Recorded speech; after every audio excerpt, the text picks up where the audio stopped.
વિસાવદર વિધાનસભાની ચૂંટણી વખતે ગોપાલ ઇટાલિયાએ ઇકો સેન્સિટિવ ઝોન, ખેડૂતોને પાક વાવેતરનો વીમો સહિતના મુદ્દાઓ ઉપાડ્યા હતા અને આ ચૂંટણી જીત્યા બાદ પણ ગોપાલ ઇટાલિયા એ ગામડે ગામડે ફરી રહ્યા છે અને જે તેમણે મુદ્દાની વાત કરી હતી તેને લઈને એક્ટિવ જોવા મળે છે. ગામડે ગામડે તેઓ ફરી રહ્યા છે અને તેમણે જે ચૂંટણી વખતે વાત કરી હતી તેને લઈને લોકોને મળી રહ્યા છે અને આ મુદ્દે એ અધિકારીઓનો ઘેરાવ કરી રહ્યા છે, અધિકારીઓને સવાલ કરી રહ્યા છે. અધિકારીઓના સવાલથી ના અટકતા જ ગોપાલ ઇટાલિયા ગઈકાલે મુખ્યમંત્રી ભૂપેન્દ્ર પટેલને મળ્યા હતા અને તેમણે 5 મુદ્દે રજૂઆત કરી હતી. તેમાંથી એક મુદ્દો હતો એ ટીપી એટલે કે ટાઉન પ્લાનિંગ સ્કીમનો.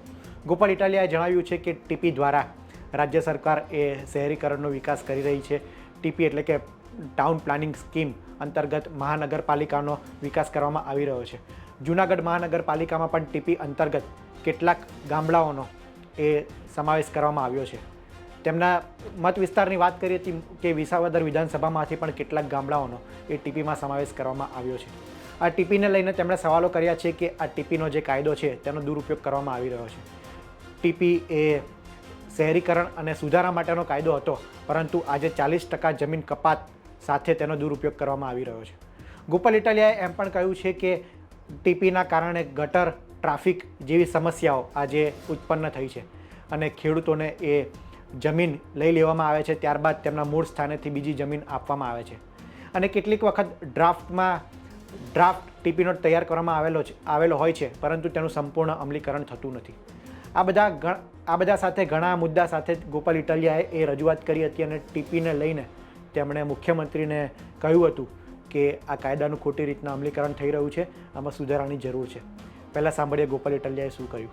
જૂનાગઢ મહાનગરપાલિકાનું પણ વિસ્તરણ થયું છે અને એની અંદર અમારા સુખપુર ને બીજા અનેક ગામો છે, ઝાંઝડા ચોકડી ઘણા ગામો છે, જેમાં મારા મત વિસ્તારના ગામો પણ જૂનાગઢની ટાઉન પ્લાનિંગની અંદર આવી રહ્યા છે.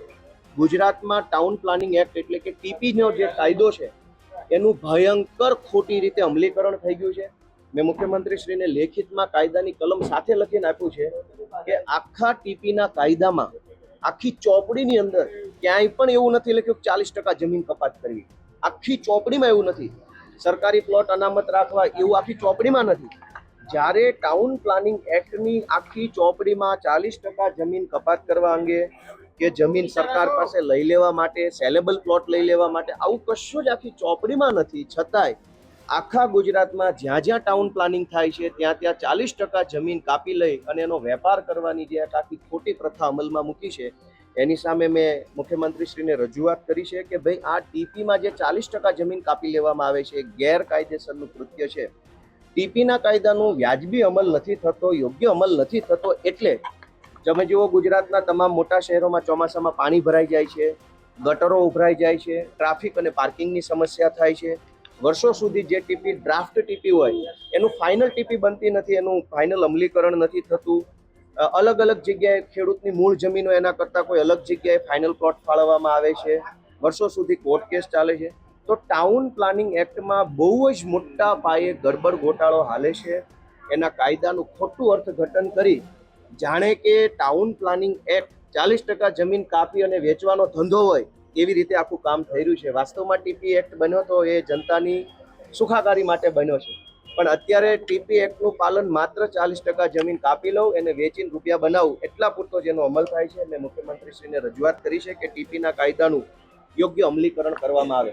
ત્યારે સવાલ એ છે કે વિસાવદર વિધાનસભામાં કેટલા ખેડૂતોની જમીન ટીપીમાં ગઈ છે, કેટલા ખેડૂતોના, કેટલા ગામડાઓના આ ટીપી અંતર્ગત સમાવેશ કરવામાં આવ્યો છે. ગોપાલ ઇટાલિયા સમગ્ર રાજ્યની વાત કરી રહ્યા હતા અને પોતાના મત વિસ્તારની પણ વાત કરી રહ્યા હતા કે જૂનાગઢ મહાનગરપાલિકામાં વિસાવદરના પણ કેટલાક ગામડાઓનો એ સમાવેશ કરવામાં આવ્યો છે. ત્યારે ખેડૂતોએ તેમને રજૂઆત કરી હતી કે આ ટીપી અંતર્ગત તેમની જમીન જઈ રહી છે. આગામી સમયમાં શું થાય છે તે જોવાનું રહ્યું. આ વિડીયોમાં અંગે આપનું શું કહેવું છે તેમને કોમેન્ટમાં જરૂર જણાવશો. આ વિડીયોમાં હાલ આટલું જ. ધન્યવાદ.